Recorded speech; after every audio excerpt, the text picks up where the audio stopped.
Good afternoon, everyone. Welcome to graduation week and festivities, including notably the Take Wing Award. It is my great pleasure to introduce the E. Gray Dimond MD Take Wing awardee.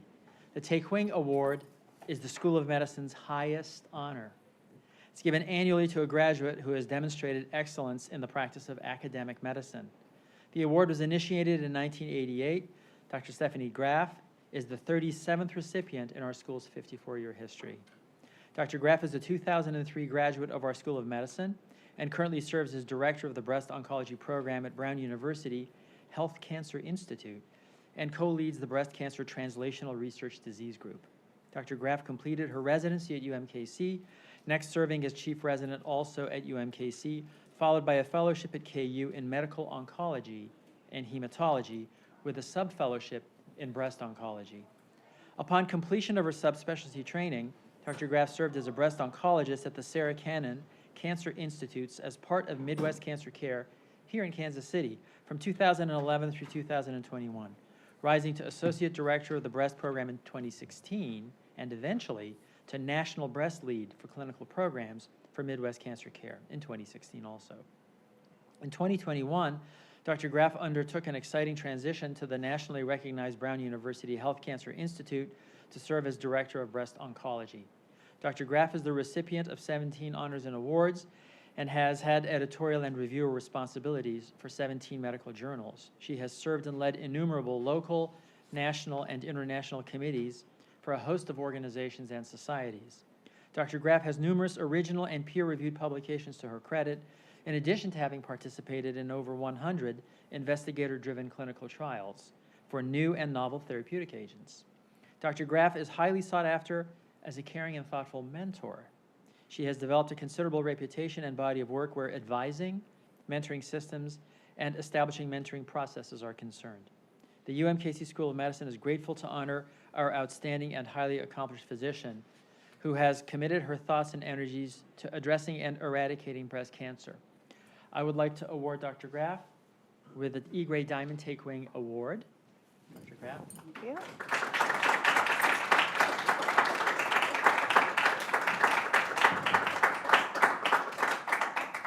We thank you for your exceptional contributions. Now my husband's taking pictures. Okay. So I thank you, Dean Norbash, to the UMKC School of Medicine faculty, the Take Wings Awards Committee, and students for being here today. This is an unbelievable honor, and I'm so humbled to have been selected. Thank you. Today, I want to talk about aspects of my career that have been important to me: science, teams, and mentorship. I want to reflect on what's happened between when I sat listening to my first Take Wing lecture as a student in a room that wasn't quite as nice and bright and light as this, and when I would have told you that it was impossible for me to someday be the Take Wing Award honoree. And now, with me standing in front of you today, I do this in part because I believe that awards lectures are really designed for career reflection, and I have to find my cursor on my screen here. I believe that awards are really designed for career reflection, and in part because this is probably the first and last time that I'll have the undivided attention of my children, Gabriel, Harper, and Bennett, and so thank you, the three of you, for giving me wings. Today's talk is titled Farm to Tablet. These are my cattle, and those are my children. I was raised on a farm 175 miles east of here, growing up, living a very small town life, farming. My dad is a farmer turned contractor, and he has only an 8th grade education, which his mother thought was more than adequate for a farmer. So he was encouraged not to go to high school, which meant that he would have to travel into town every day. And like many people in the Missouri River Valley with German heritage, his family had immigrated here in the 1830s to farm. And that land, nearly 200 years later, still remains in our family. My mom, is the 1961 Herman Betty Crocker Homemaker of Tomorrow. And for most of my childhood, she worked in a factory welding lights into push toys. Later, she worked as a paraprofessional in our elementary schools.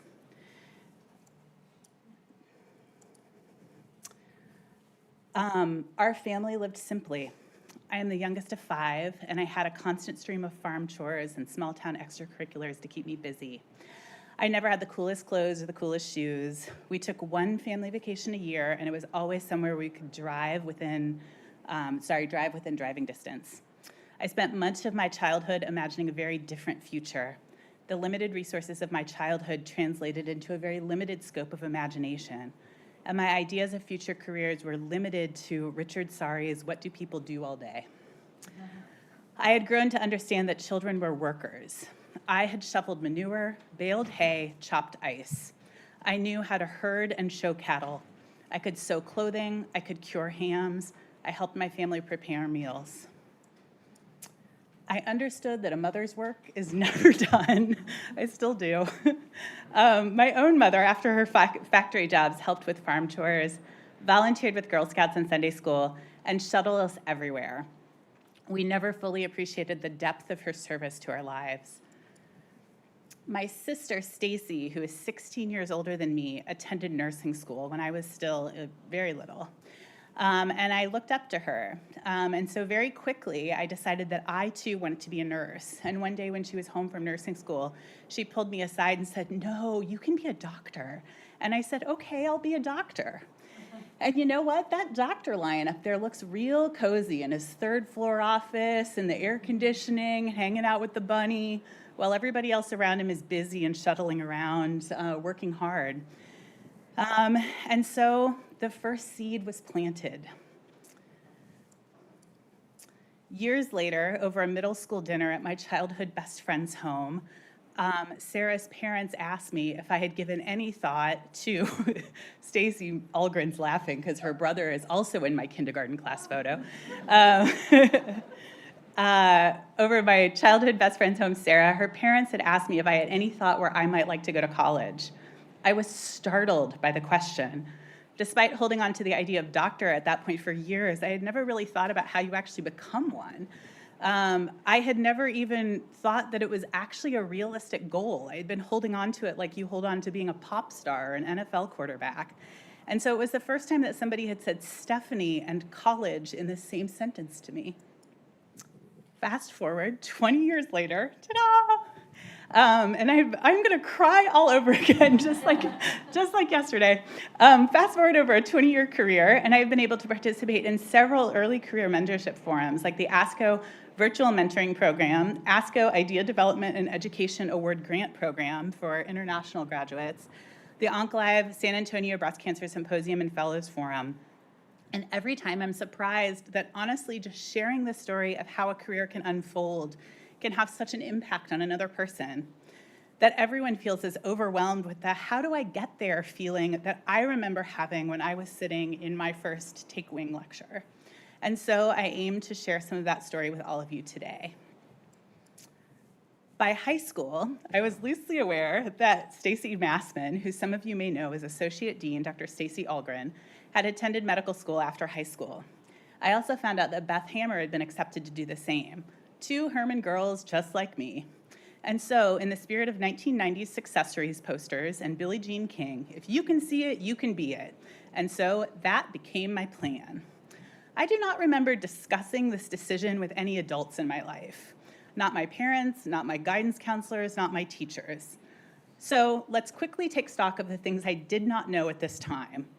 I did not know how normal people went to medical school. I did not know that normal people went to undergrad and then to medical school. I did not know what the MCATs were.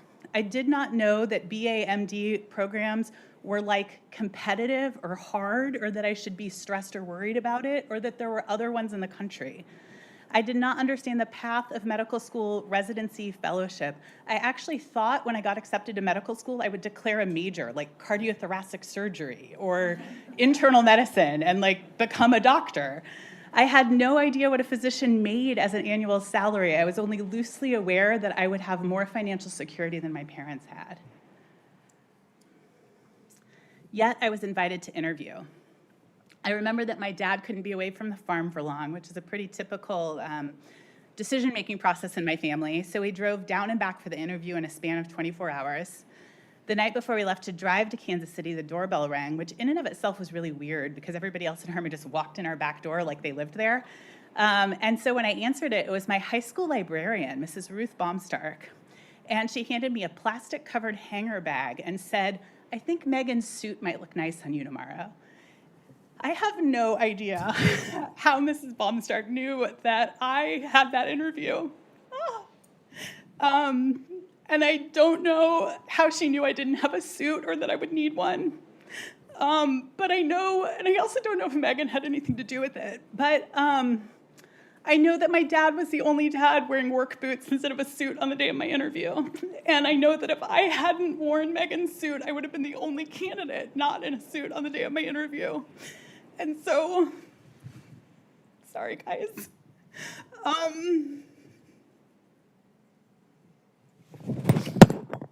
A quarter of a century later, when I think about mentorship, I think a lot about this suit.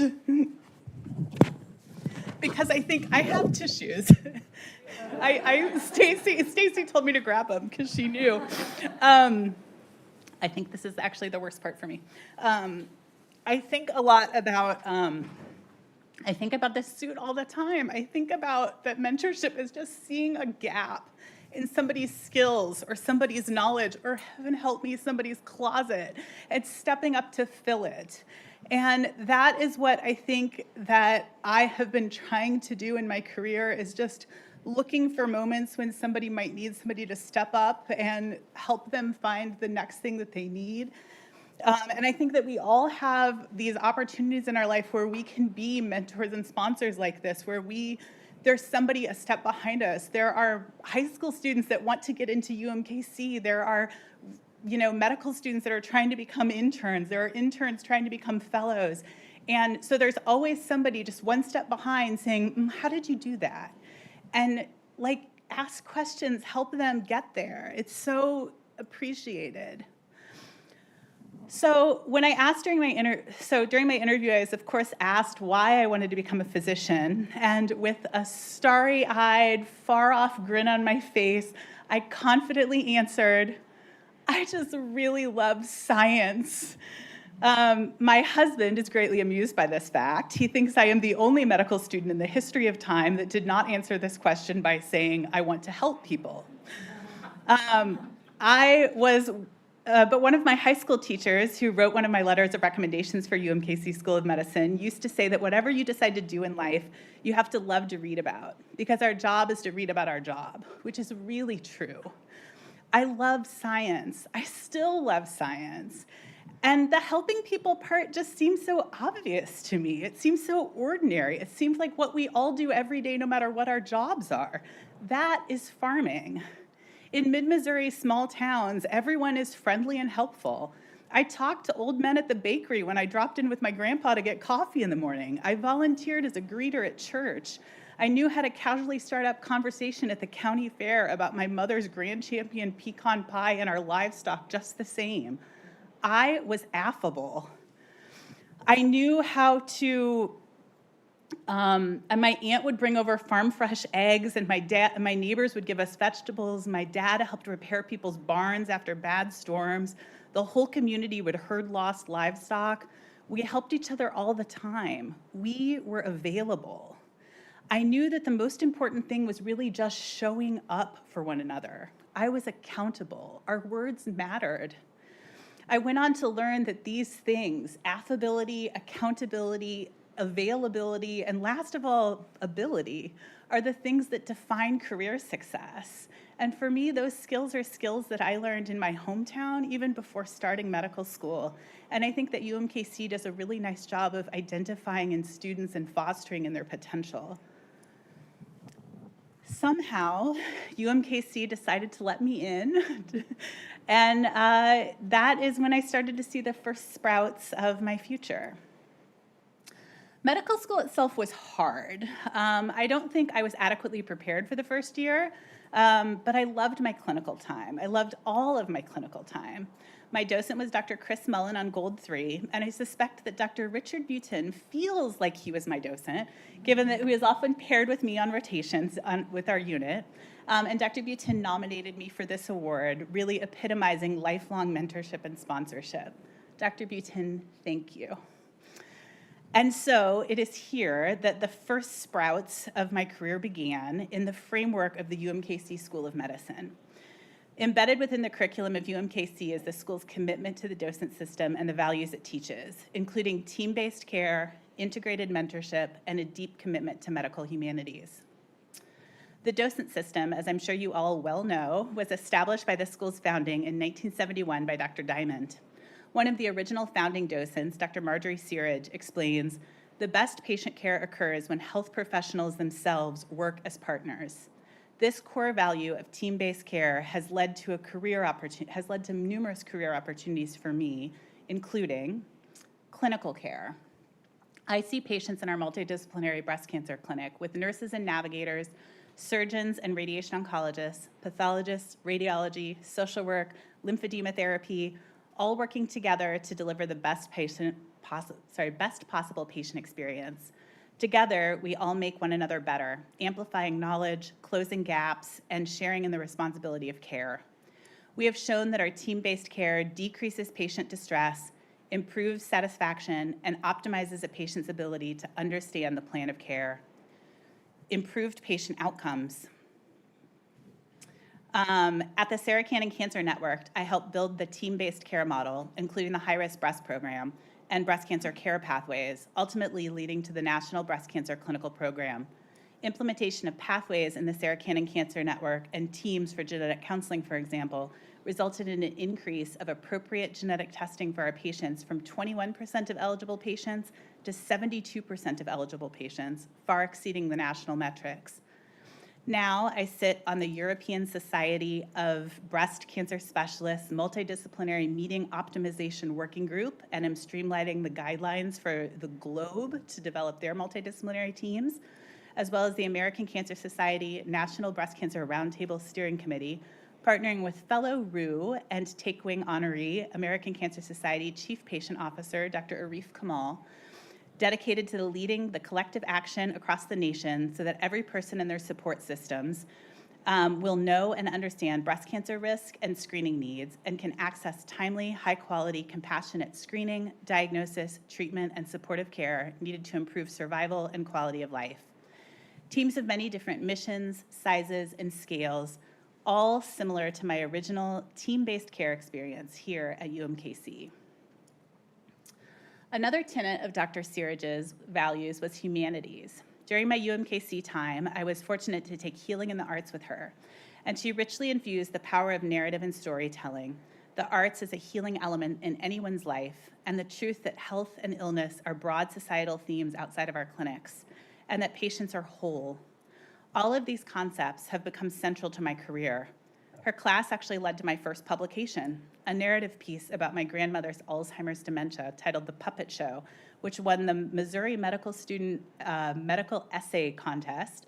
I've gone on to write other essays like The Cattle Don't Care and People Like Us about my dad and mother, respectively. And I'm now on the editorial board for the Journal of Clinical Oncology Art and Oncology section, and have become a mentor in the Warren Alpert Medical School at Brown University Art and Medicine track. Finally, the school's framework created integrated mentorship. Because of the docent system structure, there is always a group of peers to study with, always someone a few years ahead of you to get advice from, and always someone one step behind of you to give advice to, looking to learn from you. Mentorship that has often transcended clinic to life itself. It wasn't until later in my training when I realized how important this is and how much I missed having structured mentorship available. In June of 2015, while on maternity leave with my youngest, who just left the room, Dr. Suzanne Cole, a fellow oncologist, who I had met only on the internet at that point, I quickly identified as a kindred spirit, texted me and asked if I wanted to start a Facebook group for women in oncology. 10 years and over 2,000 women physicians later, the Hematology Oncology Women's Facebook group has done things large and small, like advocating for policy change and publishing research. Ooh, I thought that was a slide that built. I forgot it was all on there. Advocating for policy change and publishing research, to think small, like helping a new doctor finding a new doctor for a patient moving across the country, or offering support for a fellow physician facing a difficult time. My social media docent team, if you will. I've continued to try to create mentorship networks wherever I go to support professional development and personal growth. The sourdough starter. This is the lag phase. We're getting closer to the table. If you notice, we've moved from the farm to the sprouts, and now we're at rising bread. Someday we'll get there. This is a story about how early in your career it often looks and feels like you aren't doing anything. In Joseph Simone's 1999 Simone's Maxims, he says the time course of academic jobs is like the classic sigmoid growth curve of bacteria and culture, with a lag phase, a log growth phase, and the plateau. Here we enter the lag phase.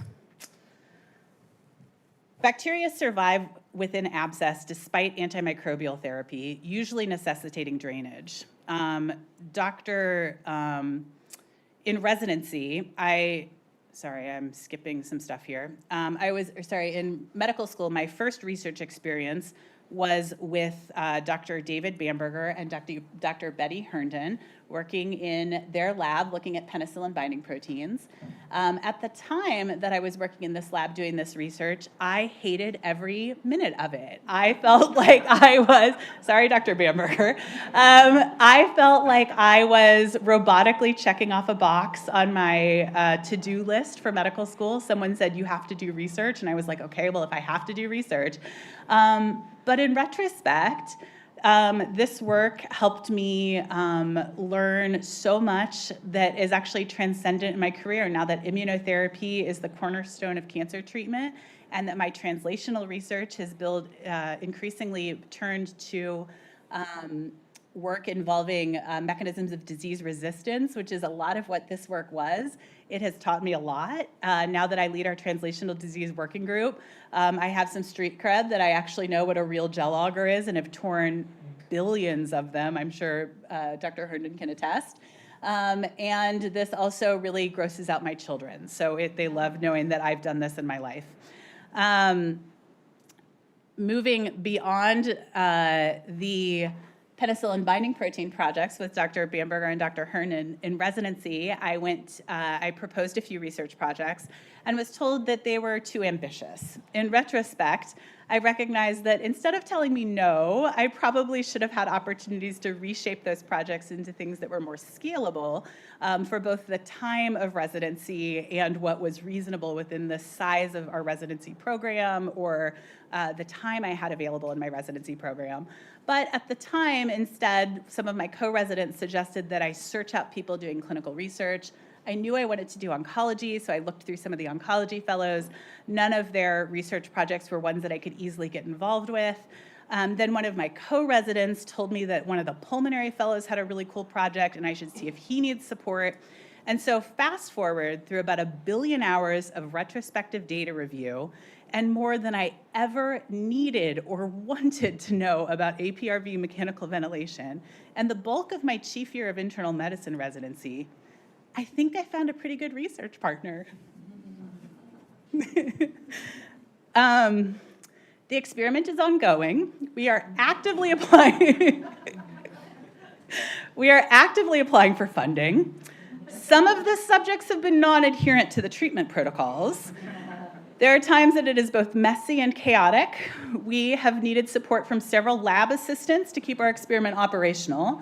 But overall, I think that our preliminary research results are pretty promising. And I would say that that looks like a statistically significant p-value if ever I have seen one.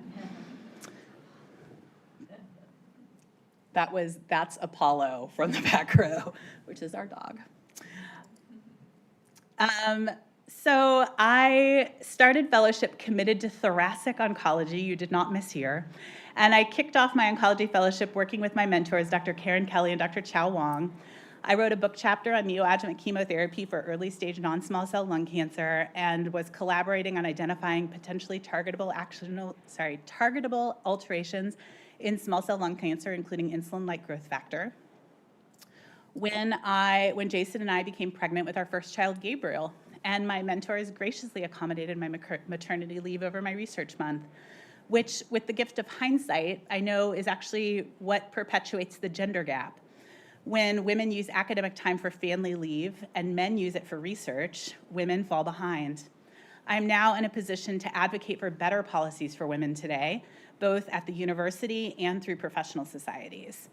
In July, I have contributed a chapter to Parenting While PhDing, which will feature Gabe's story and discuss the unique aspects of parenting during graduate medical education. Shortly after returning from family leave, I learned that Dr. Kelly, my mentor, was leaving KU, and I realized how important having a female mentor was to me. And so I approached Dr. Carol Fabian, one of the few other female oncologists at KU, and asked if I could join the breast cancer sub-fellowship for the remaining of my fellowship training. After some initial confusion that sounded like, if you come work with me, you're gonna have to treat breast cancer, right? I stumbled my way to my forever home. I fell in love with breast oncology. Yes, the science of breast oncology. I will always love the science, but the helping people. I am so lucky to get to care for this patient population, to be invited into their lives, to see their whole selves. These patients, their families, their advocacy. I am so lucky to play a small part in each of their stories. I knew graduating fellowship that I wanted to care exclusively for patients with breast cancer, and I have access to clinical research, and that I did not want a job in academia. These jobs, in part due to some of the problems with my mentors transitioning, I just felt like maybe academic medicine wasn't the right career for me, which, here I am. These values really seemed contradictory to other people at the time. But ultimately, I ended up accepting a position at Research Medical Center, who at the time had a community NCORE grant, the National Cancer Institute's Community Oncology Research Program. At work, I learned to become an excellent independent clinician in the day-to-day care of my patients. I gained leadership experience at a health system level, serving on our National Accreditation Program for Breast Centers and Commission on Cancer Committee, eventually chairing both. I got involved with the local community by volunteering with the American Cancer Society. And I got involved with our NCORE, which was a mess at our site specifically. But slowly but surely, through trial and error, I learned the skills I would need to be a principal investigator. I learned regulatory oversight and how to grow a sustainable clinical trial program and expand a clinical trial portfolio to match the unique needs of your patient population. I participated in dozens of trials, mostly invisibly, but importantly, also during this phase, I added two more little friends to my family. Bennett and Harper joined our family.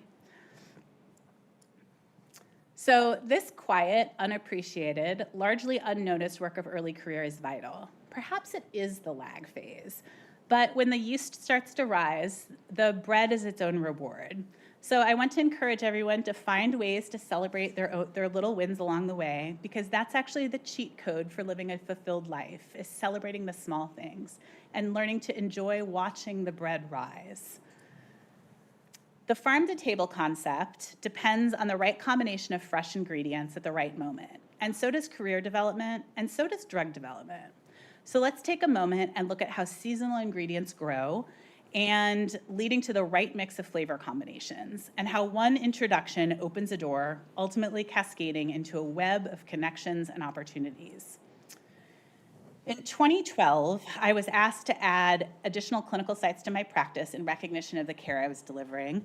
And in 2015, Research Medical Center, together with the other HCA hospitals that I was now covering, became a Sarah Cannon Research Institute strategic site. What now seems like a whirlwind, over a short period of time, I met with now lifelong mentors and friends in Nashville, like Dr. Skip Burris, Dr. Dax Kerbagov, and Dr. Erica Hamilton, as well as CEO Deanna Smith, and opportunities began unfolding involving building care pathways, clinical programs, and to engage more fully in clinical research that really moved the needle forward in terms of cancer care outcomes. That same year, 2015, Suzanne and I launched the HemOnc Women's Facebook group that I had previously mentioned. Within 2 years of joining the Sarah Cannon Cancer Network and launching the HemOnc Women's Facebook group, I met and meeting with Skip, Dax, and Erica, I was invited to give my first American Society of Clinical Oncology event, which is a strategic planning event to focus on women in hematology oncology. There, I met leaders who would go in oncology who would go on to invite me to lectureships and who are now influential leaders in their own right, like Dr. Julia Close in the red pants there, who is now the Vice President for Education at the American Society of Clinical Oncology, which led to my first national or international presentation at the American Society of Clinical Oncology annual meeting with an accompanying presentation or publication.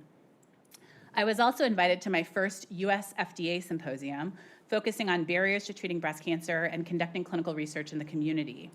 From there, I was invited to attend the ASCO Research Community Forum, which led to a position on the Research Community Forum leadership, publications, and even more opportunities in community research. I was able to open the first clinical trial that would ultimately be transformational in my career, leading to the first approval for treatment of breast cancer on a trial I had worked on, the ASCENT study. While at the FDA and ASCO headquarters, I made other connections that in an endless web, I can actually trace over my CV to measure their impact. For example, at the FDA event, I met Dr. Nalema Dendalori, who later invited me to contribute to the American Society of Clinical Oncology practice guidelines on adjuvant therapy for early-stage breast cancer, a publication which we have now updated 3 times and counting, and which solidified my expertise in targeted therapies and early-stage breast cancer, and helped expand key relationships for me at the American Society of Clinical Oncology. The guideline co-authors have become mentors, sponsors, role models, and collaborators. The experience was foundational to my skills in developing guidelines, and I've now partnered to develop clinical guidelines on everything from clinical decision-making during when managing drug shortages, which is a sad state we have to deal with, to PET-CT in breast cancer. And soon in press, patient-physician guidance on patient-physician communication, and the USOMA guidance on multidisciplinary team meetings. Also at the FDA symposium, I met Dr. Jennifer Gao, who would invite me to co-author as a community oncologist in the Preparing Fellows piece I quoted from earlier. And then in 2021, would invite me to present at a second FDA symposium, this time on emerging biomarkers in oncology, allowing me to showcase our work at the Sarah Cannon team, partnering with Genospace on biomarkers in breast cancer, and connect me with other translational biomarker breast oncologists around the country who have also become friends and collaborators. For example, Dr. Shireen Loy and I presented pilot data exploring ctDNA as a biomarker of breast cancer recurrence at the San Antonio Breast Cancer Symposium in 2023. I offer these appetizers, these glimpses of each of how produce ripens on the vine, each plant in its own season, farm to table.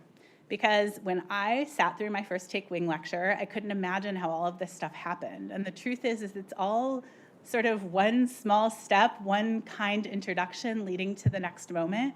And nature really creates these opportunities for growth, each in our own time, each in our own season. I also want to emphasize that I individually, singularly, have accomplished nothing, and that just as Dr. Dimond and Dr. Searage and the other founding faculty at the UMKC School of Medicine understood when designing the school with a commitment to team-based medicine, everything I have achieved has been a part of a much broader team. Drug development relies on partnerships with government, sponsors, regulators, patients, and investigators around the world. I needed mentors and sponsors. I needed my family, my husband to keep me sane, my amazing nannies, Lori and Haley, who have very much been a part of everything I've accomplished, my children for joy and laughter and chaos and inspiration. I have simply been fortunate to be in the kitchen when the spring asparagus was in season and the tomatoes turned the richest shade of red. I have been a busboy, I have been a sous chef, I have been a farmer, and everyone, farm to table, deserves credit for the meals. So let's dig in. and walk through some of that science. One of the first clinical trials that I participated in that led to a regulatory approval was the ASCENT trial. ASCENT is sacituzumab govitecan versus single-agent chemotherapy in metastatic triple-negative breast cancer after 2 or more prior lines of chemotherapy. Patients on the ASCENT trial were randomized between sacituzumab govitecan and physician's choice chemotherapy, which could include eribulin, vinorelbine, gemcitabine, or capecitabine. The primary endpoint was progression-free survival by blinded independent central review, and patients were eligible if they had stable treated brain metastasis, which at the time was a novel eligibility criteria. Sacituzumab govitecan is an antibody-drug conjugate, one of the first studied in breast cancer and in oncology. Antibody-drug conjugates are monoclonal antibodies linked to a cytotoxic drug designed to widen the therapeutic window by focusing on delivery of specific cells. The monoclonal antibody is selected for an antigen that has high copy numbers present in the target tumor with minimal immunogenic response. Darn it, Dr. Bamberger with that lab experience.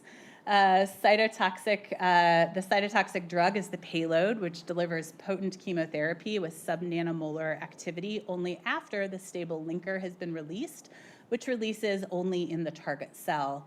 The antigen binding site presents to the tumor antigen, typically resulting in degradation of the antibody and release of the payload. For sacituzumab govitecan specifically, it is a TROP2 antibody. TROP2 is a human trophoblastic cell surface glycoprotein antigen 2, which is encoded by the TAC-STD2 gene. TROP2 can be a modulator of epithelial adhesion molecule and possesses stem cell properties associated with cell regeneration.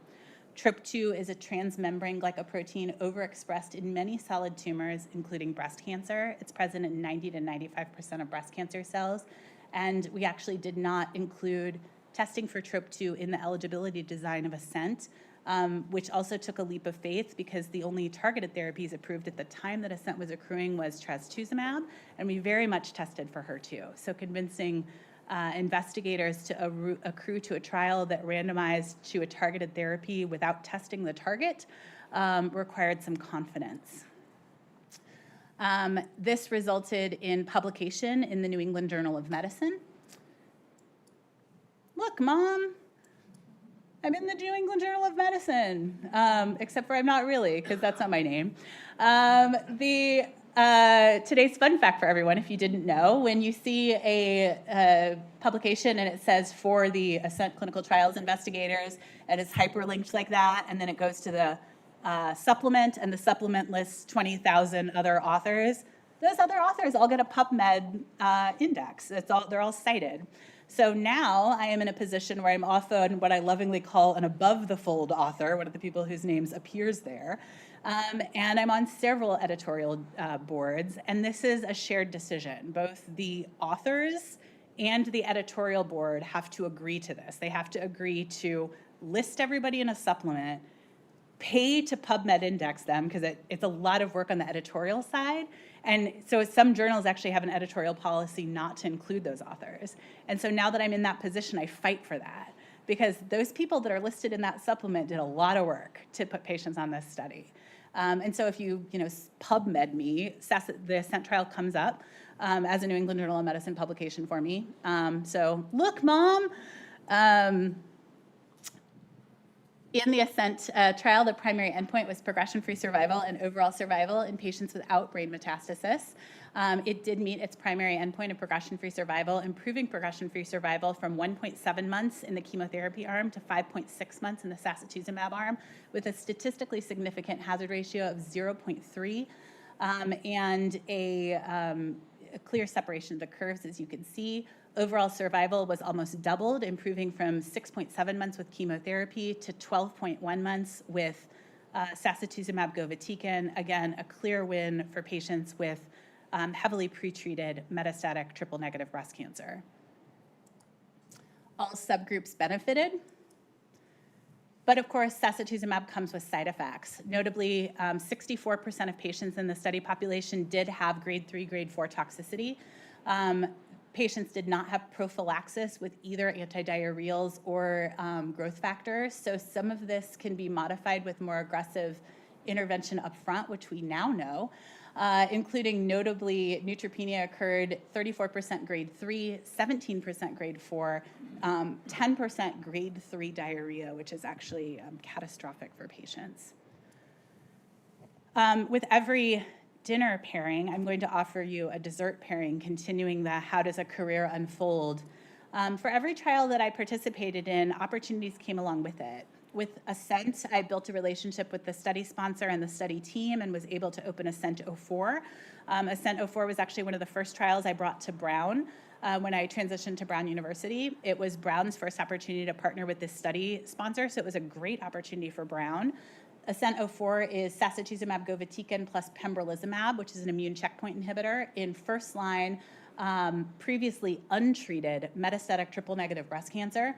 It is a phase 3 trial. Patients were eligible if they were PD-L1 expressing and were randomized 1-to-1 between sacituzumab govitecan in combination with pembrolizumab or pembrolizumab in combination with treatment of physician's choice chemotherapy, which is the current standard of care, the Keynote 355 regimen.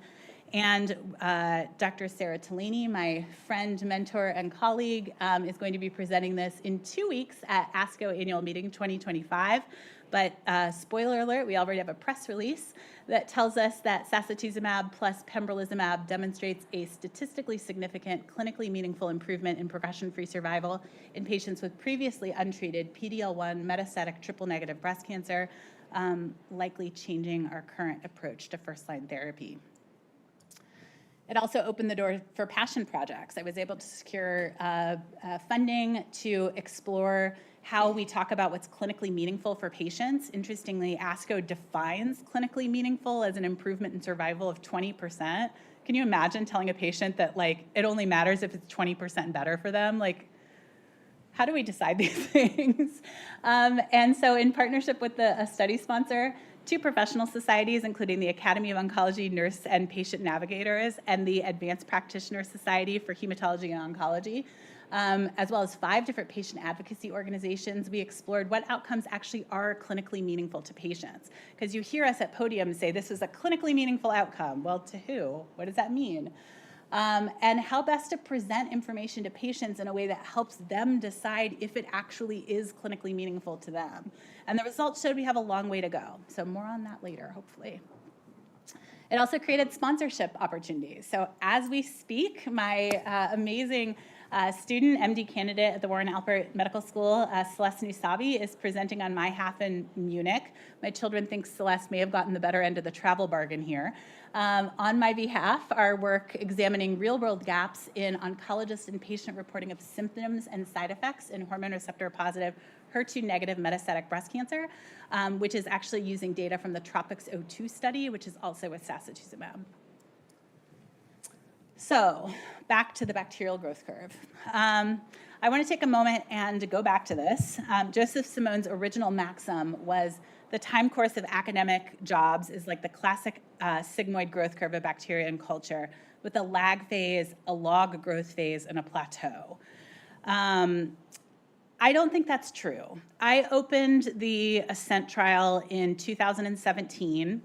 At the time, it felt like a really exciting trial. It felt like my first opportunity to participate in science that really mattered. But it wasn't published until 2021. So that means that there was 4 years of me just going to work every day and putting patients on a study, and actually a year of just waiting for the study to be published. The Drug and Safety Monitoring Committee stopped Ascent unanimously in March of 2020. In case you guys don't remember what you were doing in March of 2020, you were in a COVID lockdown. So I think it's pretty safe to say that that did not feel like a logarithmic growth phase to me, sitting in COVID lockdown with my trials suddenly closed because it was positive, but no news. So I think that a better representation of the growth curve is to rethink about Simone's original maxims. We've actually rewritten them and published and rewrote this one to say that maintaining career growth requires nutrients: mentorship, allyship, sponsorship, and coaching.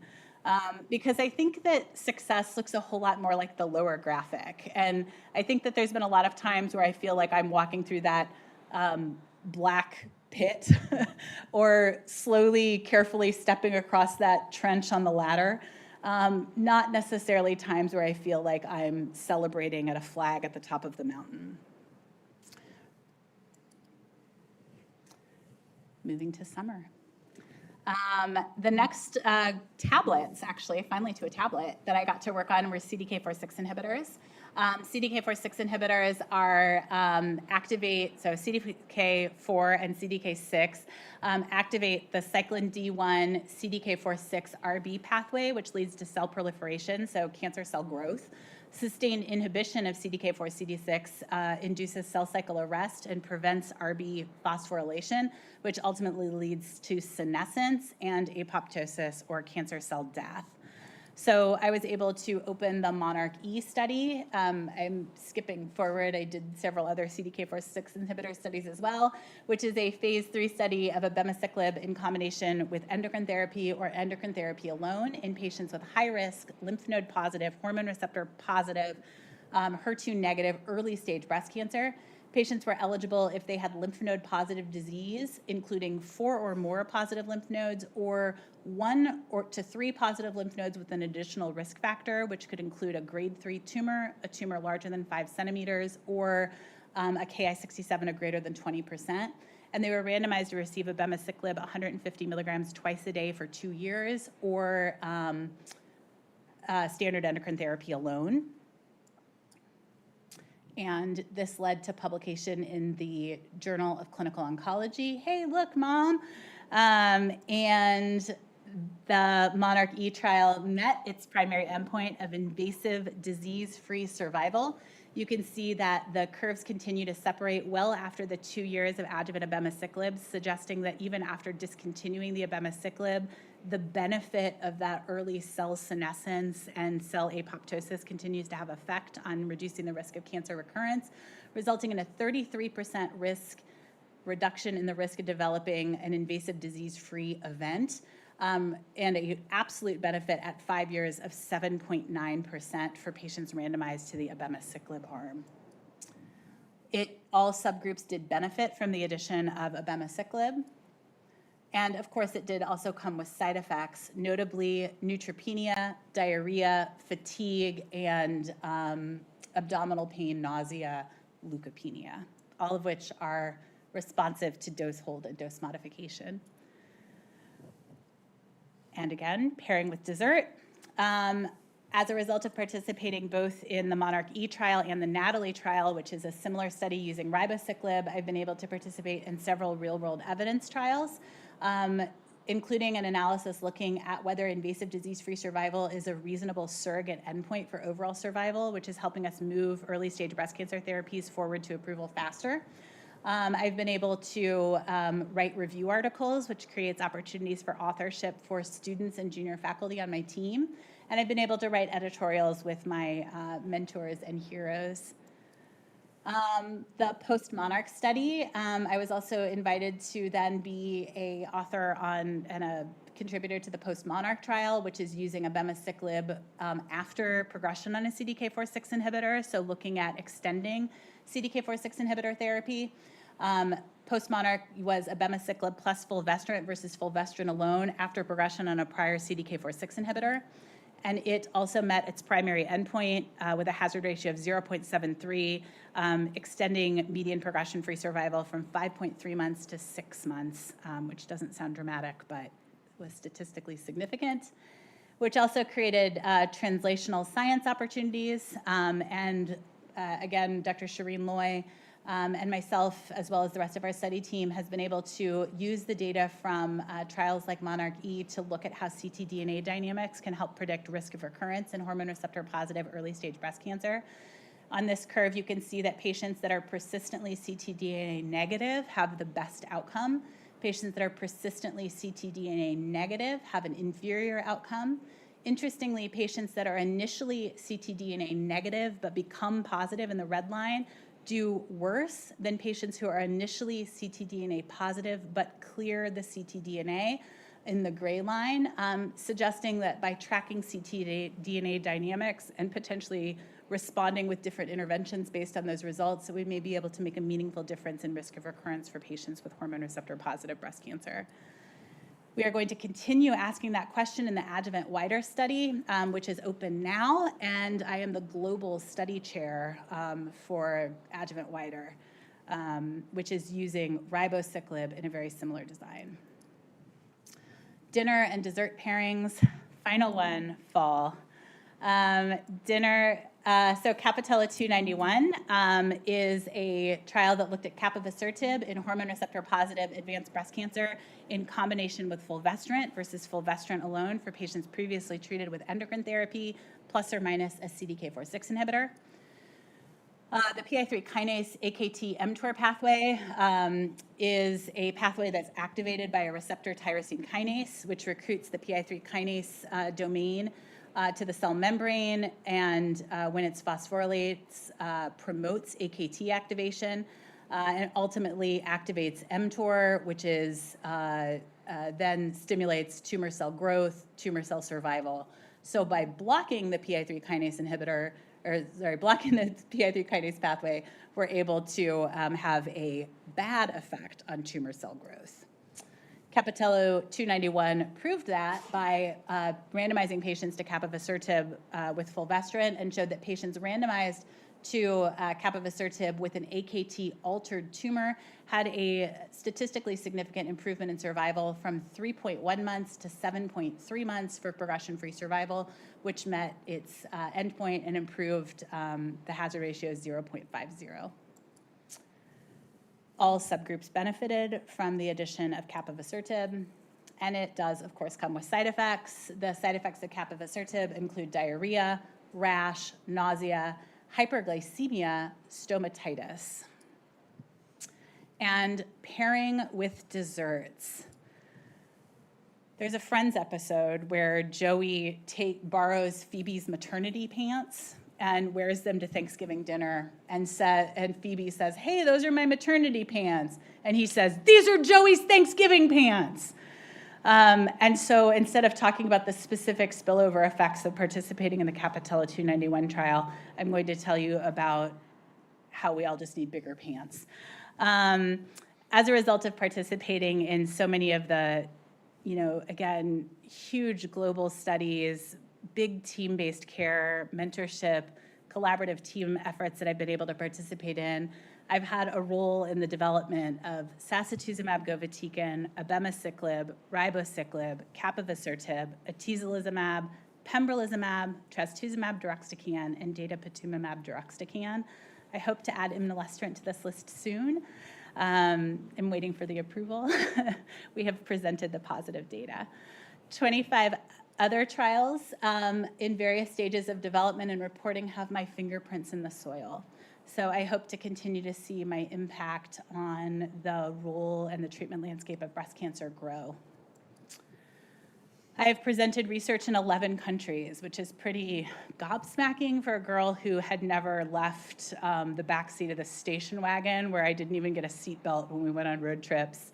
So it's really great to have been able to have opportunities to see the world and expand my horizons and understanding of global culture and global relationships in doing this work. I have over 45 mentees that I can number. I think that just like Ruth Baumstark bringing me that suit, there's probably a whole bunch of people who I can't count. And I truly love my work. I love caring for patients. I love developing the breast cancer program. I love collaborating with the team of people that I get to work with every day. I love advancing breast cancer research, and I am so unbelievably thankful that I am able to do that because UMKC picked me. And of course, I have my home team, Jason, Gabe, Harper, and Bennett, who have been the whipped cream on my pumpkin pie, and the real reason that I'm here, the absolute sweetest part. Thank you, guys. And that is how the farm becomes a tablet. Thank you.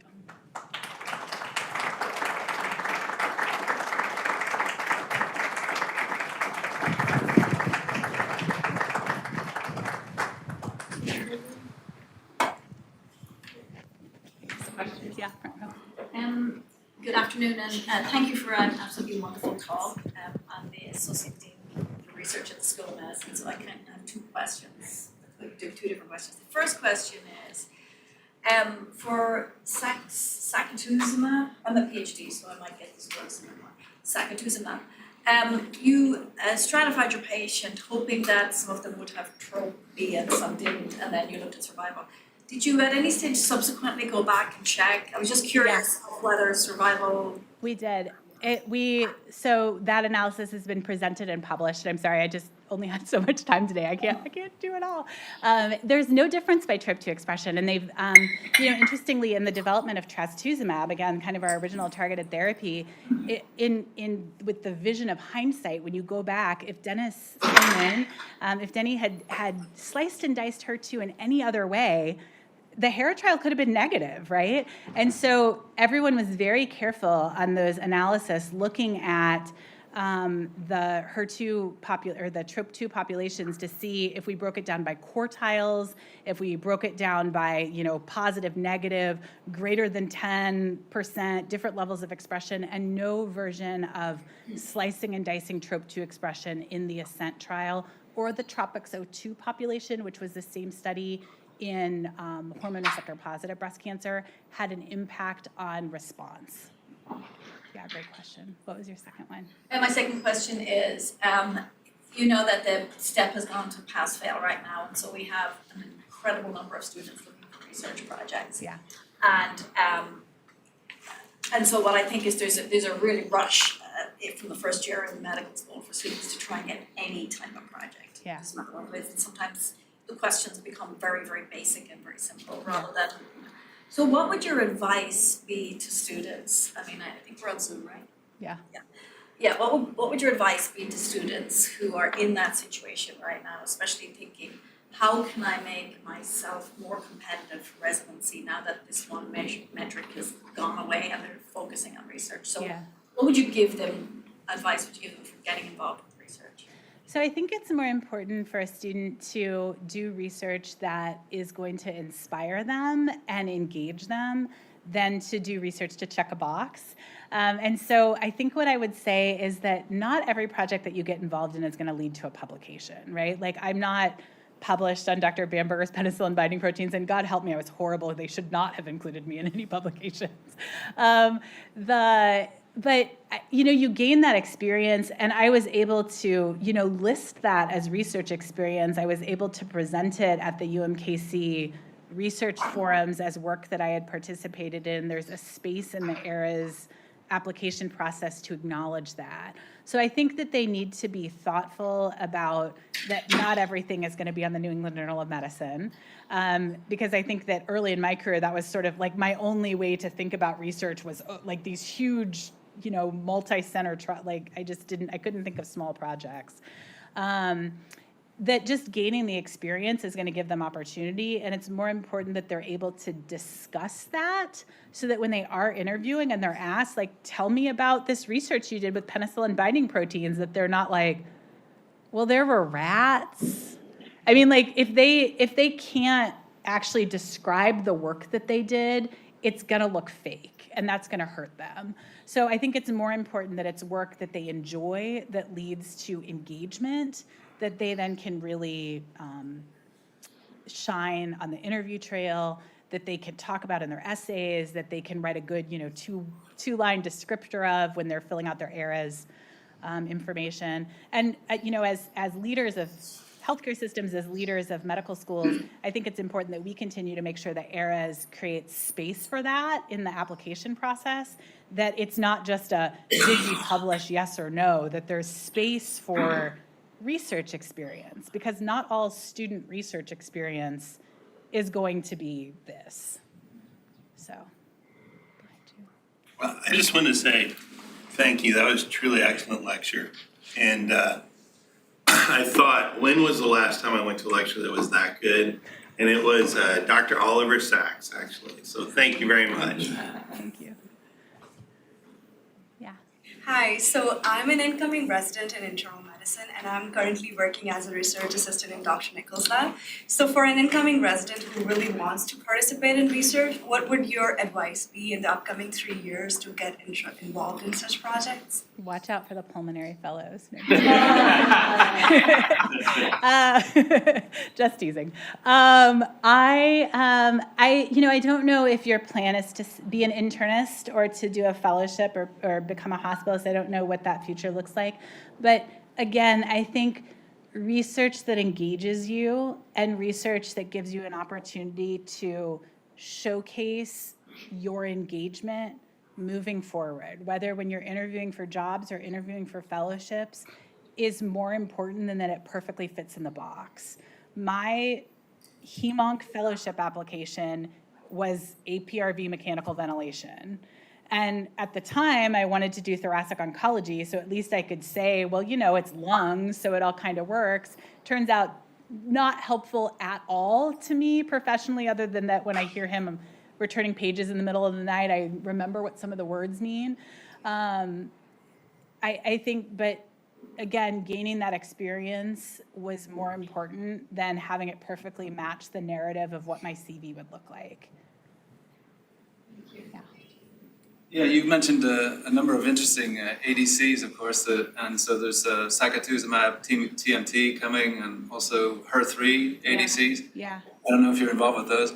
I'm on the Empower steering committee, so yeah, I'm a yes.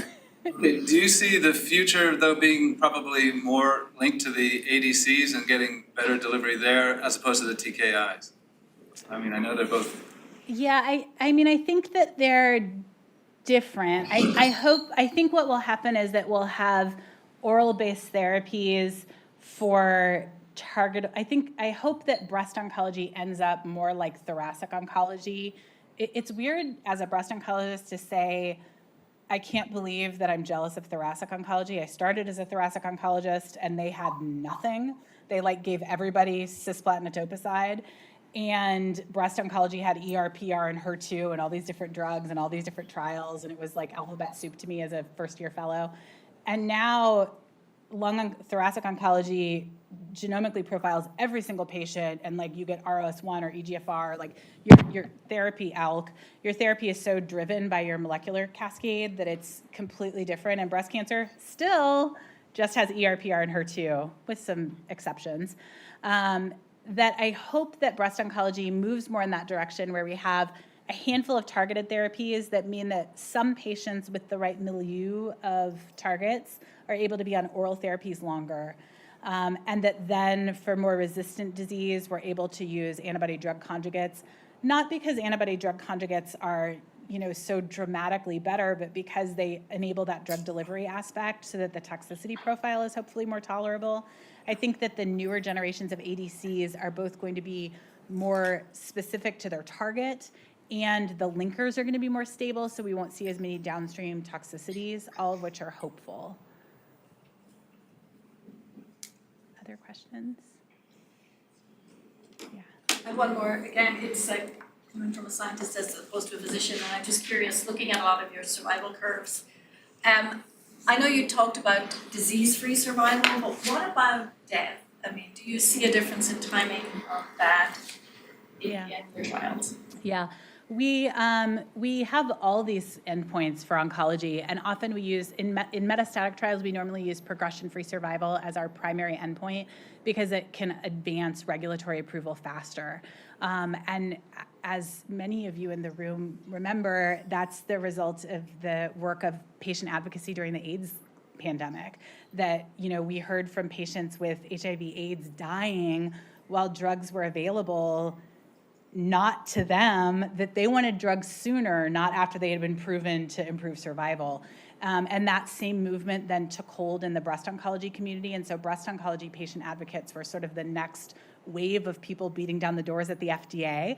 Michael Sakaris, who's my co-member of the JCO Art of Oncology board, has a beautiful book called FDA about this. And so we use that PFS as our primary endpoint on most of our trials, not because we don't look at overall survival. Overall survival is almost always the secondary endpoint, but it's because we get primary progression-free survival first. And so many patients, and if we get an approval, are able to cross over. And so sometimes that overall survival gets murky when we're trying to understand what it really means, especially in the metastatic setting. Most drugs that improve progression-free survival go on to improve overall survival. There's a handful of exceptions to that rule, and they're really hard to sort of understand and put in context. And we can pick them apart for 1,000 reasons. A lot of the times the FDA is giving like approval but for those drugs, where they're giving you approval on your PFS endpoint and saying, but now we want you to come back and show us overall survival before you get full unfiltered approval. And I think that that's probably the way to get drugs to patients sooner without having to wait on this overall survival endpoint. So yesterday at ESMO Breast, which is again in Munich right now, we saw the results of the Affinity trial, which was adding Perjeta to Herceptin in the curative setting. And that trial, we've had Perjeta for adjuvant breast cancer now for 10 years. We just now saw the overall survival. I mean, that's probably 50,000 lives saved because we got the regulatory approval based on PFS instead of, well, pathologic complete response. But so it's great to see surrogate endpoints used sometimes. I actually do have one question. The meaningful research you did, I think that's a much bigger conversation, and I wonder how you address that, because there's clinically meaningful from a patient's perspective, and then like scientifically meaningful. Like when I look at student research, a lot of times they really struggle with that. And my impression is usually people have their own opinion and then they make it, they're all smart, so they make it sound meaningful, and it is kind of to them. How do you propose to cut through? Yeah, that's the problem. So we actually, it's a multi-shareholder study, so we interviewed patients, their caregivers, nurses in oncology units, and physicians, all for the work. And they all gave very, very different answers on what's clinically meaningful. Doctors were very likely to say things like, well, a 3-month improvement in PFS is meaningful, which is like where do we get these numbers from? And patients were a whole lot more likely to say things like, if I can still climb the stairs in my home, if I don't need help putting my pants on. And so these are like, and caregivers were much more likely to say, if they don't look uncomfortable, if the side effects don't make them miserable, like they were much more focused on the suffering. And interestingly, nurses were in this space in between, right? Like, which is so true of our nurses, God bless them, right? That they gave this beautiful answer of, well, we see both sides of the coin. And I think that both groups of shareholders, patients and clinicians, agree and use different language. And it's a matter of finding ways to translate something like a PFS, like a Kaplan-Meier curve, into a conversation in the clinic. And I don't know what the science for that is. We have bioethics in our back row. That may be a thing that our chaplains need to do. That may be a thing that ChatGPT needs to do for us. That may need to be a thing that communications experts needs to do for us. That may not be a clinical skill. I'd like to hope it's a clinical skill. I think talking beautifully with patients is the very most important clinical skill. But that it's hard, and it's really hard in an RVU, this is how many patients you have to see world.